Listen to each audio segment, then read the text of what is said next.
Bam, first fish. All right, guys, it's been raining. We've had rain for 5 days in a row.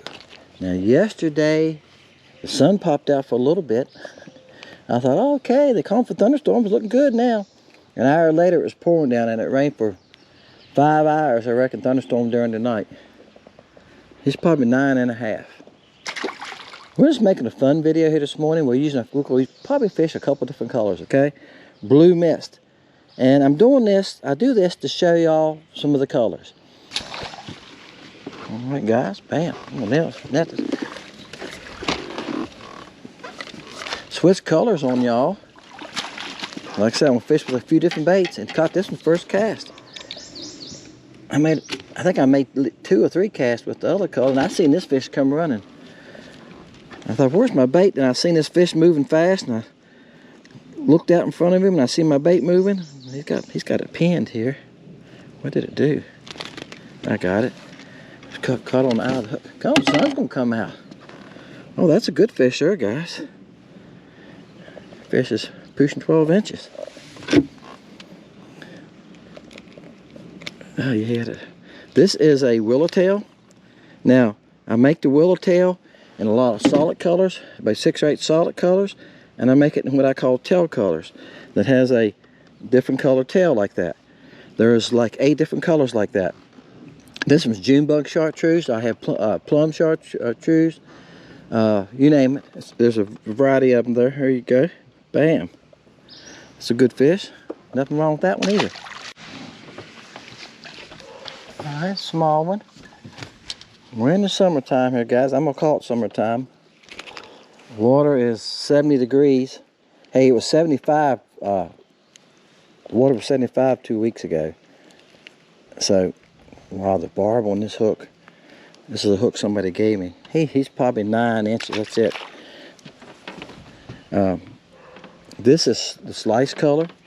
Winds. I'm fighting the wind a little bit too, guys. Y'all notice the boat just kicking around everywhere. When the wind's blowing like this, you see the little flag here just flopping. What I'm gonna do is I'm gonna make a circle and get set back up, okay?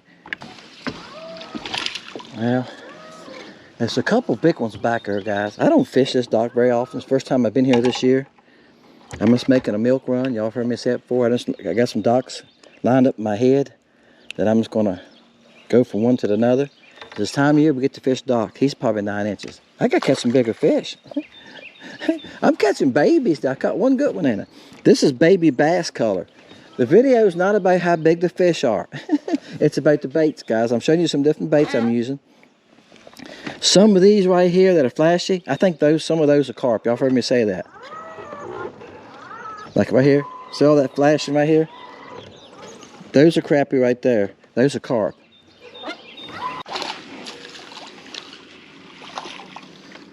Alright, he's a little bit bigger, but he ain't much.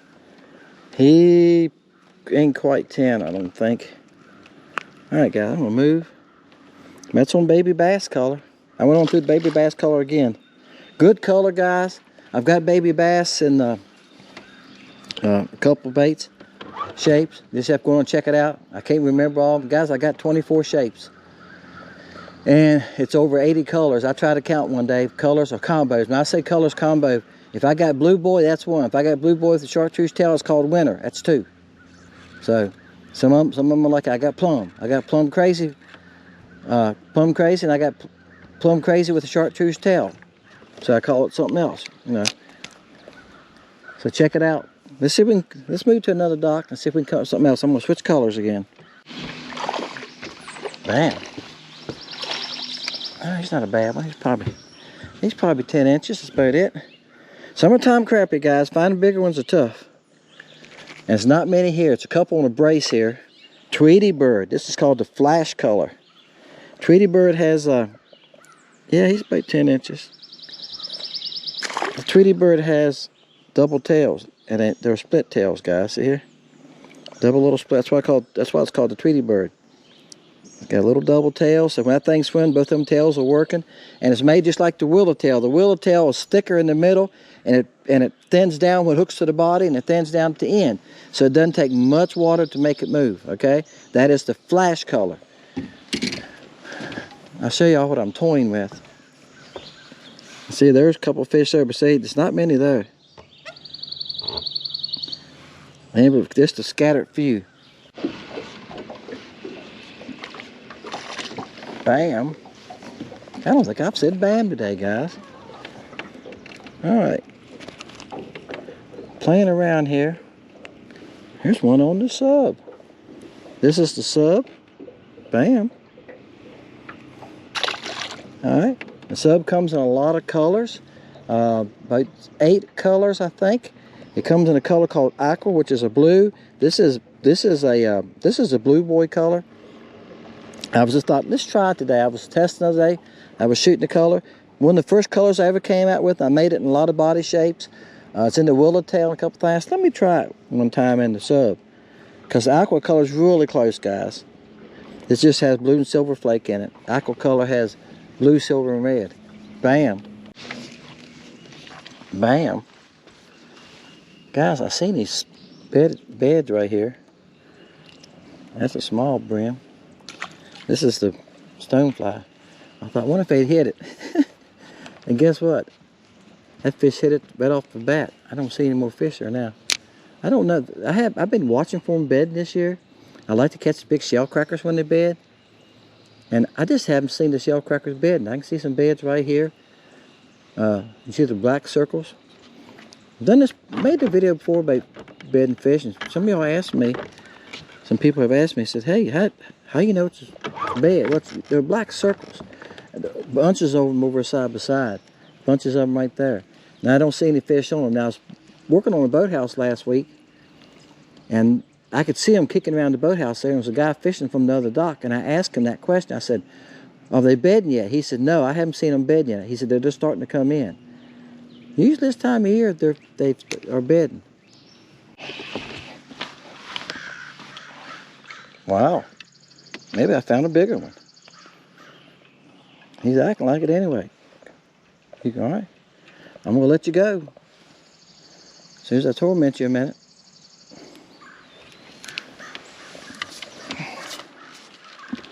No, he's just mean. Yeah, he's a good one. Not a bad one. He's not a bad one. I thought, man, he's gonna be a monster the way he was fighting. He was mad. Did I make you mad there, buddy? I'm gonna let you go. I don't want you. Oops, look here. That's why you net him. He tore the tail off the bait. That's probably down in his throat somewhere. There you go. Bam. This color is called Candy. That's a good fish. Tadpole Jr. That's a good one, guys. He's probably right at 12 inches. Alright, guys, here's the color. It's got a chartreuse tail. Okay. He bit that tail off right there. When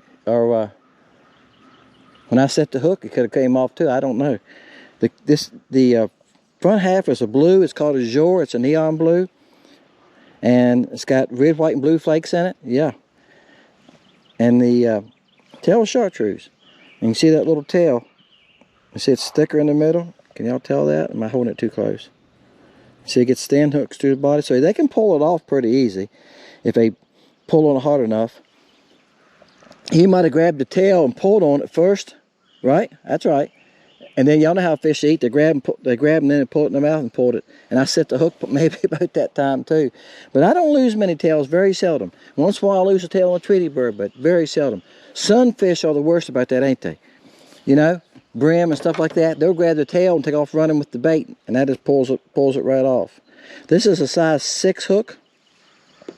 Okay, and you can rig this bait either way, guys. You can rig it this way too. I've done that many a times. You can rig it straight like this, or you can rig it that way. And this bait being like a football shape, Tweety bird's the same body shape. Being it's a football shape like that, great bait. I got it on a 1/48 ounce jig header now, guys. I'm telling you, number 6 hook, and it skips so easy. Now right now I'm a good, I can see the fish right here. That's what I was throwing at. Right now I am probably 20 to 24 feet from that dock. Look at there. I went clean back up underneath it. So it hit here, it kept on going, and went all the way back in there. If you're skipping docks or skipping under brush, tree limbs, like tree limbs here we're hanging in the water, lay down trees. If you want to skip across the top of them, get back to the base of them, if you got something like that you're trying to do. I know most of y'all's lakes have docks on it. You're not going to beat the Tweety bird. You're not going to beat the Tweety bird or the Tadpole Junior for a skipping bait. Put it on 1/48 ounce head now. Don't put it on a 1/16 and think you're going to skip it easy. The lighter the head. When you go skip a rock, you go to the bank and you're on the bank and skip a rock, you don't go find a big rock the size of a baseball, do you? I'm going to skip this one. No, you don't. You pick up a little rock, you pick up one that's flat looking too, right? Because the flat part of it helps it carry across the water. And you don't pick up a heavy weight because it's heavy, it's just going to hit the water, go plunk. That's the same way with the jig head. Get a 1/48 ounce jig head, the shape of this bait, it'll go on back through. I hit the water a little early that time. You want to hit about a foot in front of the dock to at the bottom of the dock. I hit probably 2.5 feet to the front of it at least. But hey, I don't cast perfect every time on it, on a boathouse. Promise you.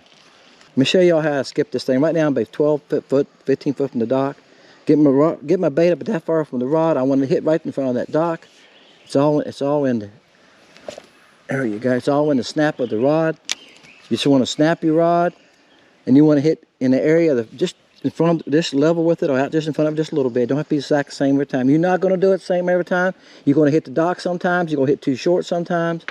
Okay? It's like anything else. It's like playing baseball. You pitch a baseball, you don't hit the, you strike out sometimes, right? That's right. Sometimes you strike out because you don't get your timing down. Skipping a bait's the same way. It's in timing. I got one following me. That's why I keep reeling. So, and you just keep doing it. Get better at it. Thing about it, if you screw up, you can always reel in, cast again. All right.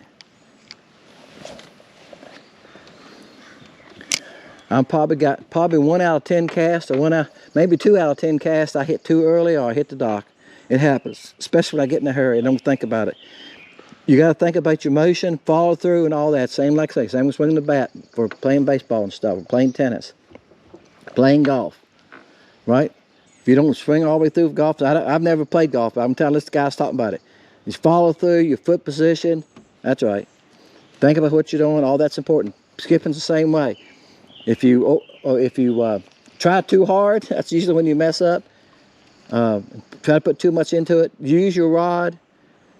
Again, make sure your bait weight and the bait shape is set up for skipping, and you'll have no problem with it. Hey guys, appreciate y'all watching Fishing Lake Country. I'm on docks. I'll be fishing docks all summer. I will make a video one day about dock fishing, and talk about different ways to fish docks and how to approach them, all goodies like that. Hey guys, appreciate y'all. See y'all next time, Fishing Lake Country.